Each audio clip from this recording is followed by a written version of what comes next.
করো এখানে বলা আছে একটি ছাত্রাবাসে যতজন ছাত্র থাকে তাদের প্রত্যেকের মাসিক খরচ তাদের মোট সংখ্যার 10 গুণ। ওই ছাত্রাবাসের মোট মাসিক খরচ ৬,২৫০ টাকা হলে ওই ছাত্রাবাসে কতজন ছাত্র থাকে সেটা তোমাকে নির্ণয় করতে বলছে।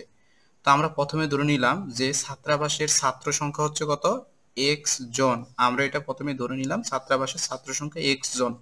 এখনো বলছে যে তাদের প্রত্যেকের মাসিক খরচ হচ্ছে মোট সংখ্যার 10 গুণ। মোট সংখ্যা হচ্ছে কত, এক্স। তাহলে মাসিক খরচ হবে এই মোট সংখ্যার মানে এক্স এর 10 গুণ। তার মানে মাসিক খরচ হবে কত, 10x টাকা। কারণ আমাকে বলা আছে যে মাসিক খরচ হচ্ছে মোট সংখ্যার 10 গুণ, এক্স এর 10 গুণ মানে হচ্ছে কি 10x টাকা।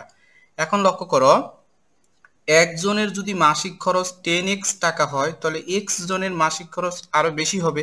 সুতরাং যেহেতু বেশি তার মানে হচ্ছে গুণ হবে।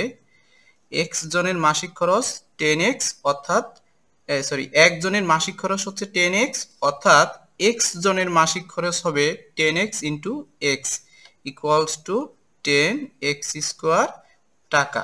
ঠিক আছে, তাহলে মোট মাসিক খরচ হচ্ছে কত, 10x স্কোয়ার টাকা। তাহলে তার মানে আমরা প্রশ্ন মতে লিখতে পারি এই 10x স্কোয়ার ইকুয়ালস টু আমার একটা মোট খরচ উদ্দীপক দেওয়া আছে ৬,২৫০। ঠিক আছে, এখন আমাদের কাজ হচ্ছে কি এখান থেকে এক্স এর মানটা বের করা, অর্থাৎ ছাত্র সংখ্যা কত সেটা আমরা বের করব। তো লক্ষ্য করো আমার এই এক্স স্কোয়ারের সাথে 10 গুণ আছে, তাহলে এই পাশে গেলে কি হয়ে যাবে, ভাগ হয়ে যাবে। গুণ থাকলে আমরা জানি সমান চিহ্নের এই পাশে যদি গুণ থাকে এই পাশে গেলে সেটা ভাগ হয়ে যায়। তো আমরা যদি এই ৬,২৫০কে যদি 10 দিয়ে ভাগ করি তাহলে হবে ৬২৫।